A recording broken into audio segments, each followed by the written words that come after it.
আসসালামু আলাইকুম, welcome back to my channel. সুপ্রিয় ভিউয়ার্স সকল, আজকে আমি আপনাদের সাথে দারুণ মজার একটা রেসিপি নিয়ে আইছি। আশা করি আপনাদের কাছে ভালো লাগবে। আর এখানে আমি যেহেতু আমি আজকে লাউ পাতা দিয়ে ইলিশ পাতুরি রান্না করব, বাঙালিদের অত্যন্ত জনপ্রিয় একটা রেসিপি। এখানে আমি হলুদ, নুন, মরিচ দিয়ে একটু মাছকে মাখিয়ে রেখেছি। আর এখানে আমি সর্ষে দানা নিয়েছি, বড় 2টা পেঁয়াজ আর 6-7টা কাঁচামরিচ দিয়ে আমি ব্লেন্ডার দিয়ে ব্লেন্ড করে রেখেছিলাম। আর যেহেতু আমি শুকনা মশলা দিইনি, এখন আমি 1 চা চামচের একটু বেশি মরিচের গুঁড়া, ধনিয়া গুঁড়া 1 চা চামচ, জিরা গুঁড়া 1 চা চামচ, হলুদ গুঁড়া অল্প পরিমাণে দিয়েছি যেহেতু আগে আমি দিয়েছি। আর 2 টেবিল চামচ আমি ইয়াগurt দিয়েছি, দই দিয়ে আমি মিক্স করে নেব। আর এখানে কিছু তেল দেব, মানে আমি ইউজ করেছি অলিভ অয়েল তেল। তো আপনারা এখানে সর্ষে তেল, আসলে ইলিশের জন্য সর্ষে তেল খুবই একটা লোভনীয় হয়।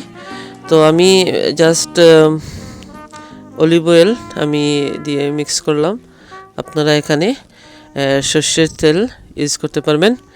তো এখন আমি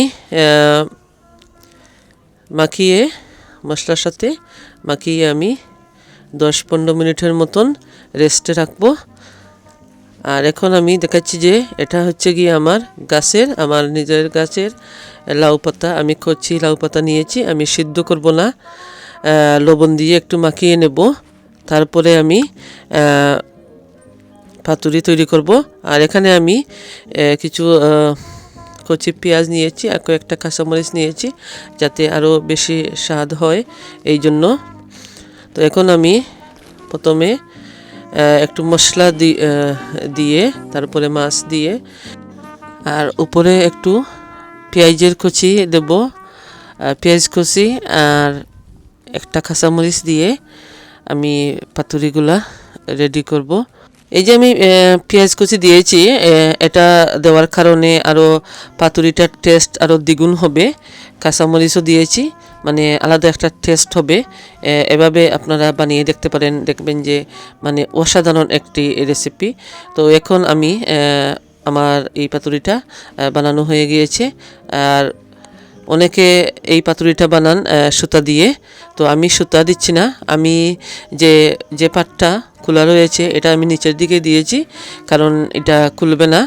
তো এভাবে আপনারা করে দেখতে পারবেন। আরেকটা আমি পাতুরি তৈরি করে আমি দেখাচ্ছি।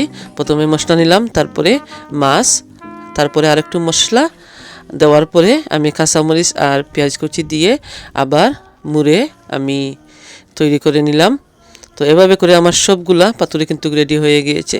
তো আশা করি যে আজকের এই রেসিপিটা যদি আপনাদের কাছে সামান্যতম ভালো লাগে, প্লিজ লাইক, কমেন্ট, শেয়ার করতে ভুলবেন না। নতুন যারা আমার চ্যানেলটারে সাবস্ক্রাইব কইরা আমার পাশে থাকবেন।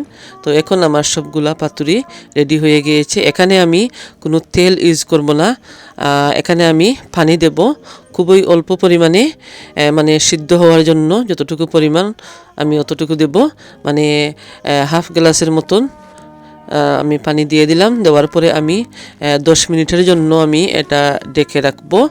তারপরে আপনাদেরকে দেখাচ্ছি এটার অবস্থা কীরকম হলো। আর হাই হিটে আমি রাখবো না, মিডিয়াম হিটে আমি রাখবো। তো এখন 10 মিনিট হয়ে গিয়েছে। এই দেখুন আসলে পাতুরির অবস্থা, মানে কুক হয়ে গিয়েছে। তো একটা অলরেডি আমি উল্টিয়ে দিয়েছি। এখন সবগুলো আমি উল্টিয়ে দেব। উল্টিয়ে আবারও আমি 6-7 মিনিটের মতন দেখে রান্না করবো। যেহেতু অলরেডি মাছটা আসলে কুক হয়ে গেছে, পাতার দিকে আপনারা চেয়ে দেখেন, পাতাগুলো কিন্তু সিদ্ধ হয়ে গিয়েছে।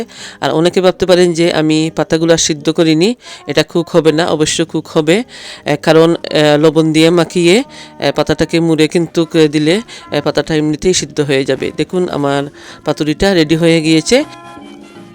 এখন আমি আপনাদেরকে দেখাবো কেমন হলো, মানে খুবই একটা গ্রান বের হয়েছে।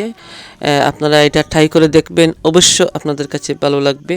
দারুণ মজার একটা রেসিপি, আমাদের বাঙালিয়ানার মানে খুবই জনপ্রিয় রেসিপি।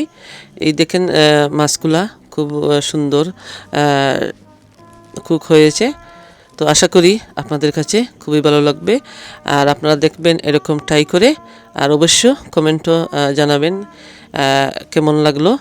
তো আজকে আমি ওখানেও আপনাদের কাছ থেকে বিদায় নেব। আপনারা সব ভালো থাকেন, সুস্থ থাকেন। কথা হবে অন্য কোনো ভিডিওত। আল্লাহ হাফেজ।